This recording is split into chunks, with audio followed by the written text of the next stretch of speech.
Selamat pagi adik-adik, selamat kita kembali bertemu di dalam ibadah sekolah minggu, tetap dengan edisi sekolah minggu di rumah saja. Apa kabarnya adik-adik semua? Karina berharap adik-adik selalu dalam keadaan sehat, Tuhan memberkati kita semua, sehingga kita bisa melewati hari-hari kita bersama dengan Tuhan, karena Tuhan Yesus sangat baik buat kita.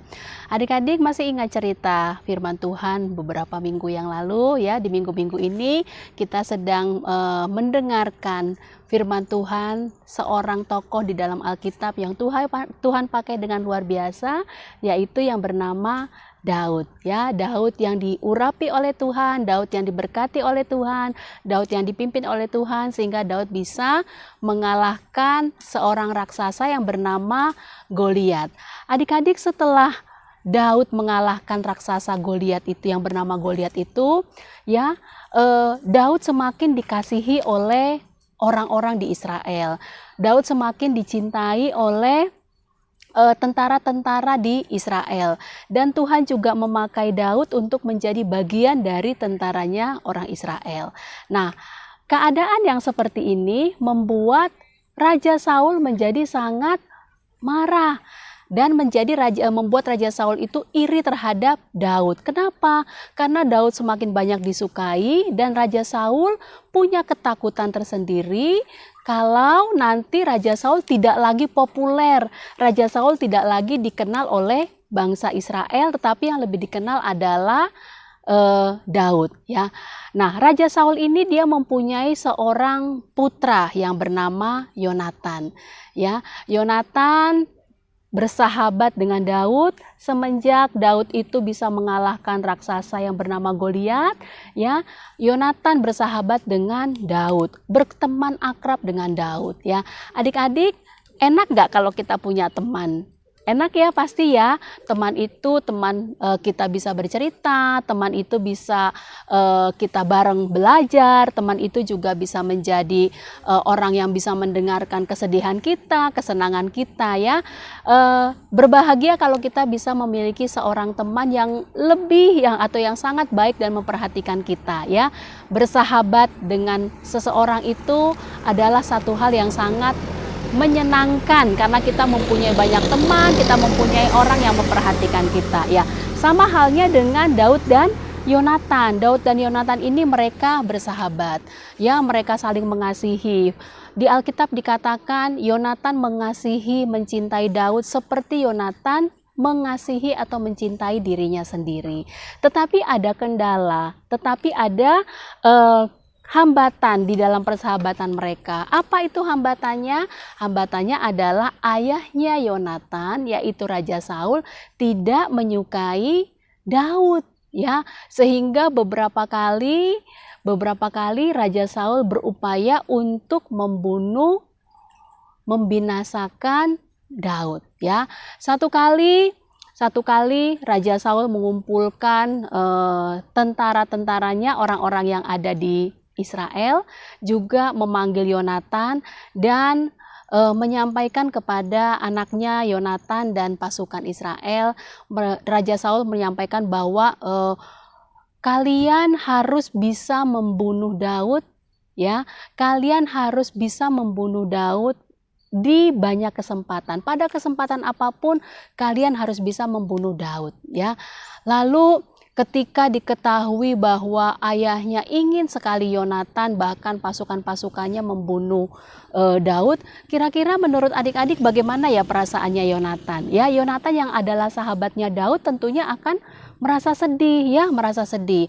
Akhirnya Yonatan, karena dia mengasihi Daud, dia bilang sama Daud, "Daud, ayahku ingin sekali membunuh kamu, ya. Ayahku sudah mengumpulkan pasukan-pasukannya dan menyampaikan bahwa kami harus membunuh kamu, ya. Sekarang kamu pergilah bersembunyi. Nanti biar saya ngomong sama ayah saya, ngomong sama Raja Saul. Kamu bersembunyi dulu di padang belantara, ya, di padang belantara sampai dengan esok lusa, ya." Lalu akhirnya Daud menuruti apa yang disampaikan oleh Yonatan dan Daud bersembunyi di padang, ya, bersembunyi di padang. Lalu malam harinya Yonatan ya, Yonatan yang merupakan sahabat Daud, dia berbicara kepada ayahnya yaitu Raja Saul. Ya, Yonatan bertanya kepada ayahnya, "Bapak, kenapa Bapak ingin sekali membunuh Daud? Padahal Daud itu tidak berbuat salah apa-apa. Atau apakah ada kesalahan yang sudah diperbuat Daud sehingga Bapak ingin sekali membunuh Daud?" Ya, ketika Raja Saul mendengar Yonatan bertanya seperti itu kepada Raja Saul berpikir, iya juga ya, kenapa ya saya ini mau membunuh Daud ya? Akhirnya Raja Saul bilang sama Yonatan, tidak, saya tidak akan membunuh Daud. Ya, saat itu juga Yonatan sangat senang sekali mendengar apa yang disampaikan oleh Raja Saul. Lalu Yonatan menyampaikan apa yang dikatakan oleh Raja Saul kepada sahabatnya yaitu Daud ya. Dia menjumpai Daud yang sedang bersembunyi di padang. Lalu ini padang maksudnya bukan padang kota ya, padang provinsi, tetapi padang di sini adalah padang belantara. Ya, lalu Yonatan bilang sama Daud, "Daud, aku sudah bicara sama papaku, sama ayahku ya. Dan Raja Saul, ayahku bilang dia tidak akan membunuh kamu ya." Dengan senang hati Daud mendengar hal itu sehingga kemudian membuat Daud tidak lagi bersembunyi. Dia keluar dari persembunyiannya dan dia kembali ke kerajaan di Israel. Dia kembali lagi ke istana. Tetapi ternyata hal itu tidak berlangsung lama ya. Iri hati yang dialami oleh Raja Saul tetap saja ada ya. Satu kali bangsa Israel kembali berperang melawan bangsa Filistin. Dan Daud membantu pasukan, membantu tentaranya orang Israel untuk berperang melawan bangsa Filistin. Dan atas kehendak Tuhan, atas pertolongan Tuhan, bangsa Israel bisa menang melawan bangsa Filistin. Ketika kembali mendengar bahwa Daud ikut berperang melawan bangsa Filistin dan kemudian bangsa Filistin dikalahkan, kembali lagi Raja Saul menjadi iri dan marah kepada Daud ya, dan dia berupaya mencari waktu bagaimana caranya untuk bisa membunuh Daud. Satu kali ketika Daud sedang bermain kecapi ya, kecapi itu alat musik yang dipetik ya adik-adik ya. Lalu Daud sedang bermain kecapi, dia sedang memuji Tuhan dengan permainan kecapinya. Ya, tiba-tiba Raja Saul melemparkan tombak kepada Daud ingin membunuh. Ya, tetapi kita lihat di sini Tuhan menolong dan melindungi Daud sehingga Daud lolos dari lemparan tombaknya Raja Saul. Lalu Raja Saul lari dia dari istana, ya dia pergi bersembunyi dari istana karena dia menghindari Saul yang berusaha untuk membunuh Daud. Ya, lalu ketika diketahui bahwa Raja Saul ingin membunuh Daud ya. Daud lari sampai dengan ke padang belantara, sampai dengan ke padang gurun.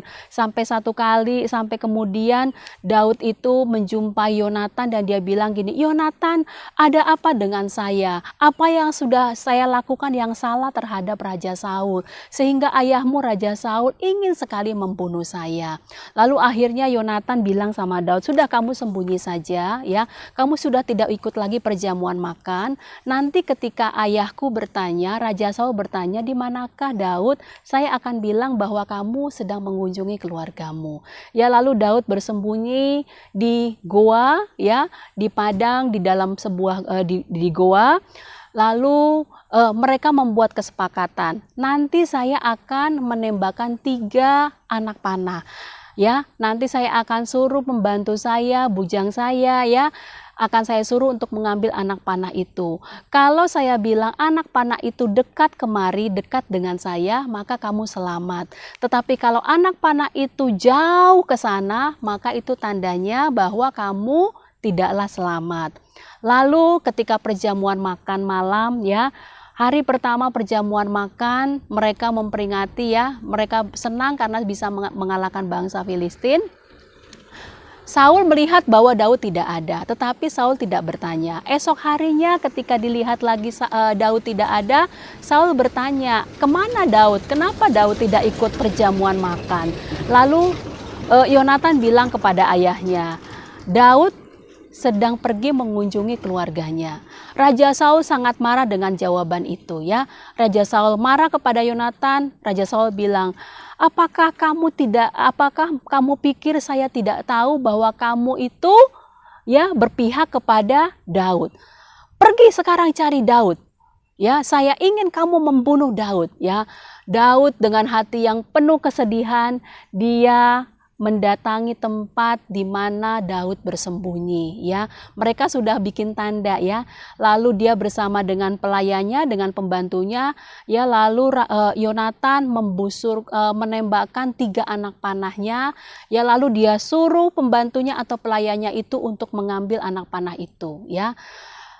Daud dengan cemas menunggu nih ya, kira-kira apa yang akan disampaikan oleh Yonatan. Ya, lalu Yonatan bilang gini, ambil anak panah itu jauh di sana, pergilah lari dan janganlah berhenti.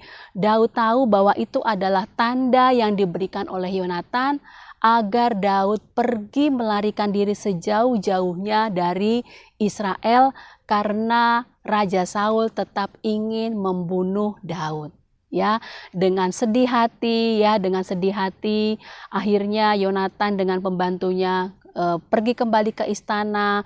Lalu Daud keesokan harinya dia mulai melarikan diri, dia mulai pergi dari satu kota ke kota lain, dari satu padang ke padang yang lain ya. Tetapi Daud adalah orang yang dikasihi oleh Tuhan, sehingga Daud senantiasa ditolong oleh Tuhan. Ya, kita lihat adik-adik, persahabatan Yonatan dengan Daud ini adalah persahabatan yang sejati ya. Seringkali kalau kita berteman atau bersahabat karena kita lihat orang itu punya apa, dan kadang kalau kita melihat teman kita punya yang lebih dari kita akan marah dan kita akan iri ya. Yonatan sangat tahu bahwa Tuhan sudah memilih Daud untuk menjadi raja berikutnya atas Israel. Tapi itu tidak membuat Yonatan menjadi iri dan marah kepada Daud.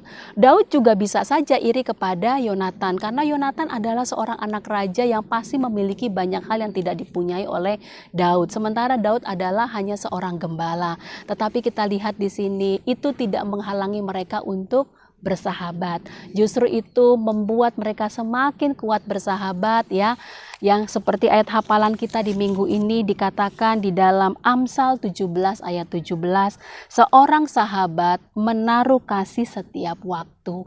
Ya, Yonatan sudah menunjukkan kasihnya kepada Daud. Meskipun ayahnya tidak menyukai Daud, tetapi Yonatan tetap mau bersahabat dengan Daud, dan bahkan Yonatan membantu Daud untuk tidak dibunuh oleh ayahnya. Demikian juga dengan Daud. Ya, walaupun dia tahu Yonatan adalah anaknya Raja Saul yang sangat membenci Daud, tetapi Daud tidak balas membenci Yonatan ya. Tetapi justru antara Yonatan dengan Daud mereka bersahabat karib. Ya adik-adik, kita perlu bersahabat dengan orang lain. Kita perlu berteman akrab dengan orang lain, dan kita harus menaruh kasih kepada sahabat kita, kepada teman kita, seperti kita mengasihi diri sendiri. Seperti ayat hafalan firman Tuhan kita di minggu ini ya, Amsal 17 ayat 17. Seorang sahabat menaruh kasih setiap waktu. Ya, kita harus mengasihi orang lain, kita harus mengasihi sahabat kita dengan sepenuh hati kita seperti kita mengasihi diri sendiri. Mari kita berdoa. Tuhan Yesus, terima kasih untuk kebenaran firman Tuhan yang kami dengarkan pagi hari ini. Kiranya Tuhan menolong kami dan memampukan kami untuk kami bisa bersahabat dengan orang lain. Dan ketika kami berteman, kami bersahabat dengan orang lain, biarlah kami bersahabat dan menaruh kasih setiap waktu. Sebagaimana Tuhan juga menjadikan kami sahabat dalam hidup kami berterima kasih untuk kasih dan kemurahan Tuhan. Tuhan, berkatilah kami sepanjang hari ini dalam setiap hal yang kami kerjakan.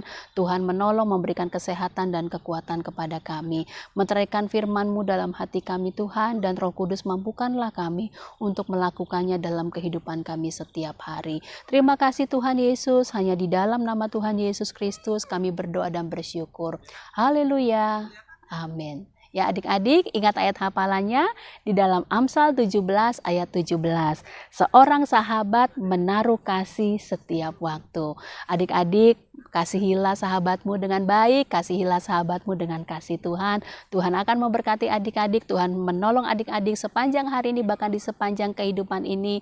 Dan Tuhan Yesus akan menyertai kita senantiasa. Selamat pagi adik-adik, sampai bertemu dalam ibadah sekolah minggu depan, tetap dengan edisi sekolah minggu di rumah saja.